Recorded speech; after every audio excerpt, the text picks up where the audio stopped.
Je vous salue, vous qui aimez Dieu de tout votre cœur. Alors, quelquefois, il y a des gens qui s'interrogent. D'où vient Dieu? D'où vient Dieu? Qui a créé Dieu? C'est des interrogations qu'il ne faut pas avoir. C'est pas bon. C'est pas bon. Parce que c'est lui le créateur. Si on l'appelle le créateur, c'est parce qu'il n'y en a point à part lui. C'est lui le créateur. Et il existe de toute éternité. Maintenant, certains disent d'où il vient, comment il existe. C'est pour ça qu'il y a certains de ces noms. Parce que pour pénétrer un peu le mystère de Dieu, ce sont ces noms d'attributs. Ce sont ces noms d'attributs. À travers ces noms d'attributs, on peut comprendre un peu. Quand il a dit à Moïse, dans le buisson ardent, à travers le buisson ardent, je suis celui qui est. Je suis celui qui est. C'est-à-dire qui est de toute éternité. C'est à cause de ça aussi, on l'appelle l'éternel. Parce qu'il est un éternel présent. Il est un éternel présent. Et quelquefois, en hébreu ou bien en arabe, on dit ou. Ça veut dire lui. En arabe, on dit oua. Ça veut dire lui. C'est un des noms du Créateur. Lui. C'est-à-dire que voilà, c'est lui, c'est tout. À part lui, rien n'existe. Parce que c'est lui qui amène à l'existence tout ce que vous voyez là. Tout ce qui est dans la création, c'est lui qui les amène à l'existence. C'est pour ça qu'il ne faut pas poser ces questions. D'où Dieu vient, qui a créé Dieu? Mais écoutez, Dieu s'est créé lui-même. Si c'est ce que vous voulez comprendre. D'ailleurs, même le mot créé, ce n'est pas bien approprié. On dit il est auto-engendré. Dieu s'est auto-engendré. Dieu s'est auto-engendré. On ne sait pas. On ne sait pas. C'est pour ça que chez les Juifs, quelquefois on dit Dieu est Yotse ou. Vous voyez toujours le nom ou là, lui. Yotse ou. C'est-à-dire celui qui est auto-engendré. Il est même difficile de traduire ce mot-là, Yotse ou. Il existe de toute éternité, c'est tout. Il est auto-engendré. C'est pour ça qu'il dit à sa parole, aujourd'hui je t'ai engendré. Parce que sa parole surgit de lui. Et c'est pour ça qu'on fait comprendre aux gens que le Christ Jésus étant la parole éternelle de Dieu, il est Dieu. Il est sorti du sein du Père, comme il le dit.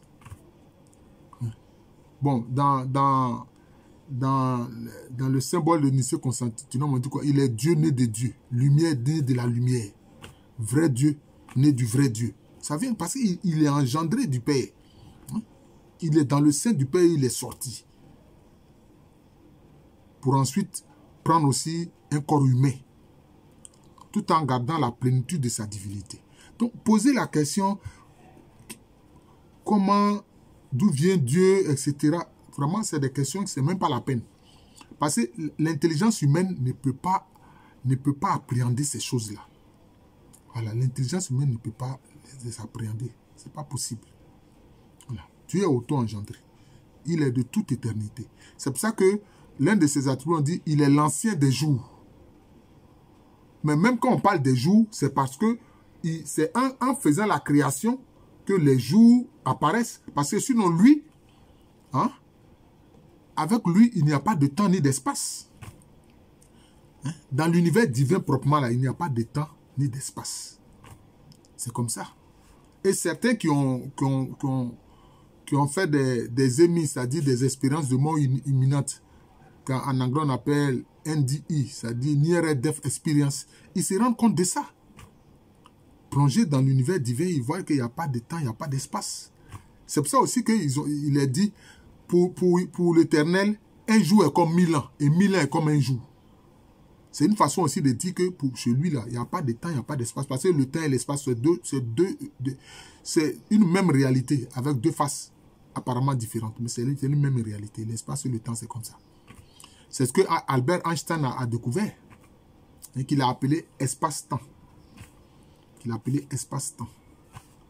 Vous comprenez? Donc, ce n'est pas la peine de se poser cette question.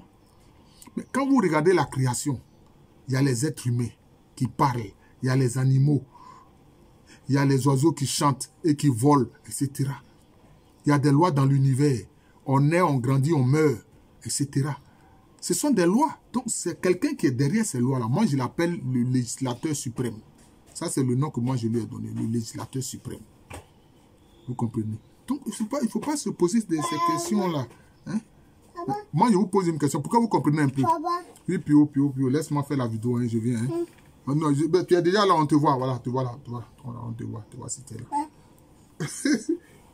Bon, mais il faut que tu enlèves tes chaussures. Va enlever tes chaussures. Faut enlever tes chaussures. Donc, c'est ce qu'il faut comprendre. Hein? Je vous pose une question. D'où viennent vos pensées?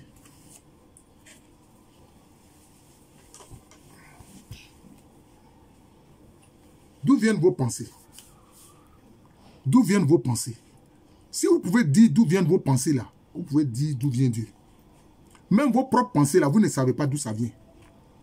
Si vous pensez à vos propres pensées là, quand vous avez une idée vient là, bon, l'idée vient d'où? On ne sait pas. Seulement c'est le cerveau qui en est le réceptacle et la bouche maintenant qui exprime cette idée là. Parce que tant que vous n'avez pas parlé, on ne sait pas, on ne connaît pas votre idée. Mais l'idée est venue d'où? Même votre propre idée là, vous ne pouvez pas dire son origine. À plus forte raison, dire l'origine du créateur de Dieu. Celui que moi j'appelle le législateur suprême. Ah, c'est ça, c'est lui-même qui m'a inspiré cette idée-là. Vous comprenez? Donc c'est ça. Donc c'est ce qu'il faut comprendre. Voilà. Donc c'est même pas la peine de chercher à dire mais qui est Dieu, d'où vient, lui-même qui l'a créé. Ça, c'est pas des bonnes questions. Dieu n'aime pas ce type de questions. C'est pas bon. Parce que alors, tu ne peux pas voir la dimension de ce qu'il exprime. Il est de toute éternité. C'est pour ça qu'on l'appelle l'éternel. Voilà, donc il faut comprendre ça. C'est ce que je voulais dire. Maintenant, ceux qui persistent là. Et puis aussi, il y a certains qui parlent de demi-urge. Je vois quelquefois certains qui font l'égyptologie, ils parlent de demi-urge. Non, ils n'ont rien compris.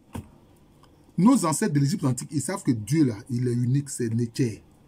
Maintenant, ce qu'ils ont appelé les demi-urges, c'est une fausseté. Ce sont des attributs, c'est ce qu'on appelle les attributs divins.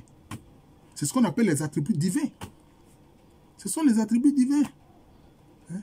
Il exprime la puissance quand il est Atum, il est invisible. Quand pour son invisible, on dit Amon. D'ailleurs, c'est Amon qui a donné Amen. Hein? Que les musulmans ils disent Amin ou bien Amina. C'est ça, ça vient de là. C'est ça ton problème que je ne veux pas. Arrête, il ne faut pas toucher les choses. Oui, c'est pour moi. C'est pour moi. Quand je vais mourir, tu apprends ça, oui. Voilà, donc c'est ce qu'il faut comprendre. Voilà. Je vous souhaite une très bonne journée.